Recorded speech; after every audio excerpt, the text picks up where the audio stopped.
Good morning, everybody.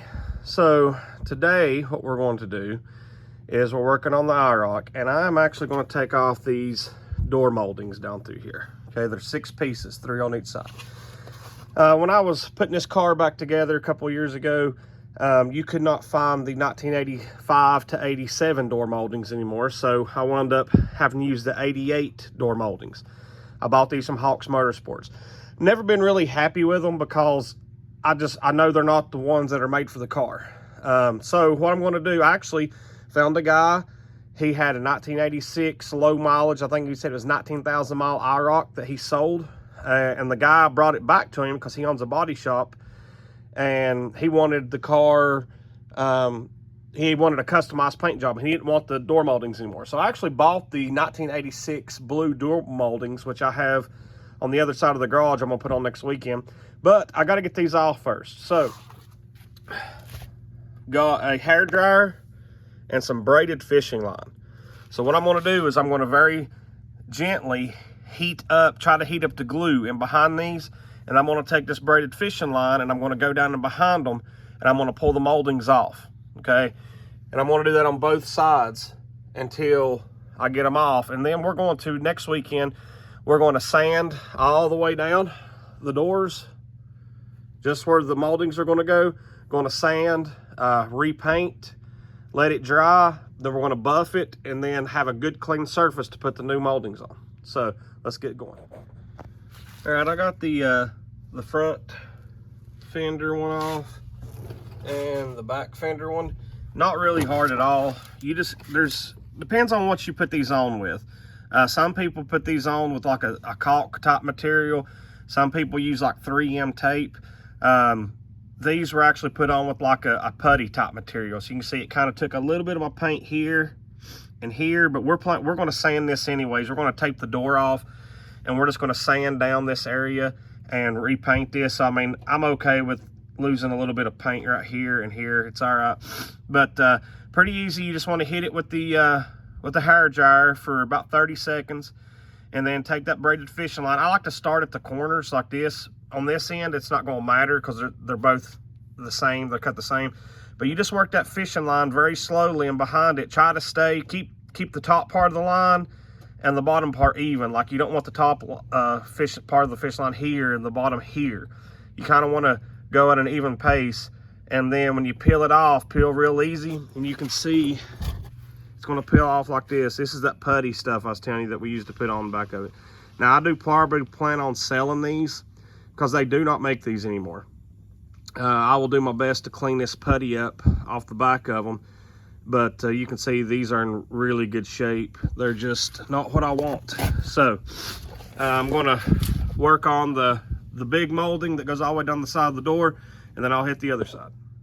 So I want to just kind of show you a little bit of the process I'm using. I'm just using my wife's hair dryer, and you can see I started up there at that end. It doesn't matter which end you start with, but I'm just taking this hair dryer.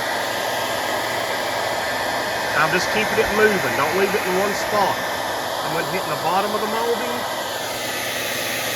and then the top of the molding, and then straight across. All I'm trying to do is just loosen this glue up. And you can kind of see right here, I've got my braided fishing line in there.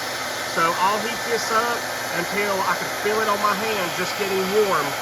And then that's when I'll take the fishing line and I'll just work it back and forth and behind this molding until I get to break loose. So you don't leave this set, and you don't have to get it extremely hot, just enough to where the backing will get a little bit gooey and your line will slide through it, and then it'll peel off. Now when you peel it off, I'll show you what it looks like in just a moment, because you'll have to scrape some stuff off the door.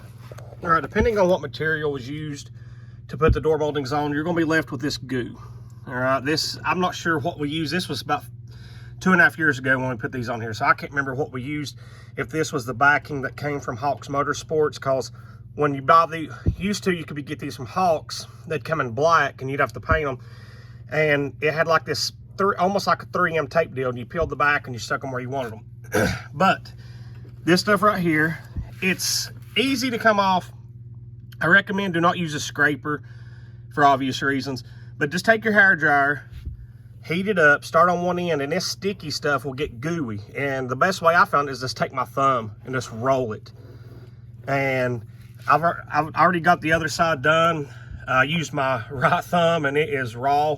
So I'm going to use my left thumb this time. I'm just going to work it up the door, keep the hair dryer going until you get all the goo off. All right, I got all 6 pieces off. You can see it did leave places in the paint. This was just absolutely covered in goo earlier. You just take a hair dryer and you just keep going down through here and you scrape all the goo off. Now, before I bought this car, it did have 86 moldings on it, but the gentleman took them off because his plan was to repaint the car, which really doesn't need a paint job. I can see blemishes in it in places that kind of bother me, but to spend 10 grand on a paint job for something that I love driving every day in the summer, I'm not going to probably go that route, just because I don't want to put a $10,000 paint job on it and every time I get a little chip in it, I'm freaking out. Because this is just, I do take it to car shows, I have won some awards with it, but most importantly, I just like driving this thing. But anyways, you can see it's kind of rough here, and it was this way whenever I first got the car. We did not sand any of this down. I think we may hit it with just a little bit of sandpaper to smooth it, and then we put the moldings on there. So our plan is, I found a guy on eBay that I've used before. He actually mixes this exact paint. This is bright blue metallic. He mixes it into a spray can, and it is amazing paint. I've used it to paint my entire engine bay, the whole underside of the hood, and it matches just like it would come out of a spray gun. So I bought some more of that off of him, off eBay. So we're going to sand this down next weekend. I guess it would be this upcoming weekend. We're going to sand all this down. We're going to buff it really clean and slick. And part of me was just going to leave the moldings off because I thought it'd look really sweet just going slick. And I still may go that route, but more than likely I'm going to put the 86 moldings back on it just because I'm kind of a person that likes originality. So we're going to sand this down. We're going to paint it. We're going to buff it really good. And then we're going to put the new moldings that I got from the gentleman off of Marketplace. We're going to put those new moldings on here. So that's how you take moldings off of, you know, a 3rd gen Camaro or Firebird, Iroc. And I'll do another video later on when we go sanding, painting, and putting the new moldings on. Thank you guys for watching. Make sure you like, share, and subscribe.